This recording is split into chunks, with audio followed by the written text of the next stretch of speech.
Magandang tanghali mga idol. Andito naman ako sa tindahan namin maliit. Ay grabe mga idol, ang napakainit. Santing ng init ngayon. Ayan o, may electric fan nga ho ako. Napakatudong init po dito sa amin ngayon mga idol. Grabe. Ayan mga idol, ang init.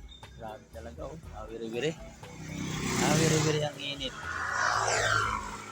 Kahit sa pagayaan, awiri-wiri din Taron. Talaga naman. Mamaya naman hapon uulan yan sigurado mga idol. Bukas nga po yung salamin ng van mga idol ay binuksan ko talagang baka mamaya ay magliab sa init ng panahon.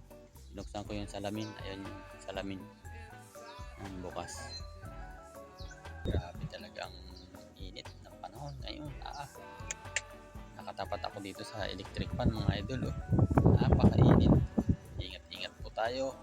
Kaya mga nabiyahe ay talagang napakainit ngayon. Ingat po sa paglalakad. Kailangan laging uminom ng tubig na marami mga idol. Matindi ang init ngayon.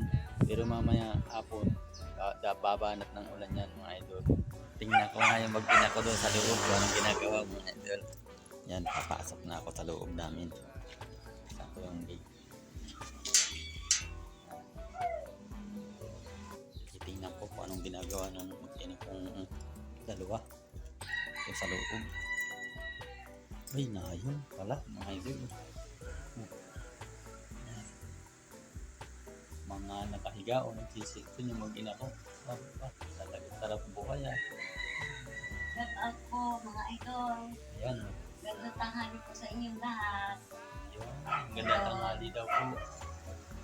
Sarap buhay po ng dalawang Siyempre sa buhay po natin sa pasarapan na napakagaling ng pera ang kasukan natin. Mag-enjoy ka lang daw mga idol. Kahit tayo walang makain, mag-enjoy tayo. Kahit puro tuyo at itlog. Sabi ni Kuya King, mag-enjoy lang tayo. Ayan. Ikaw naman, tutoy ko. Shout out.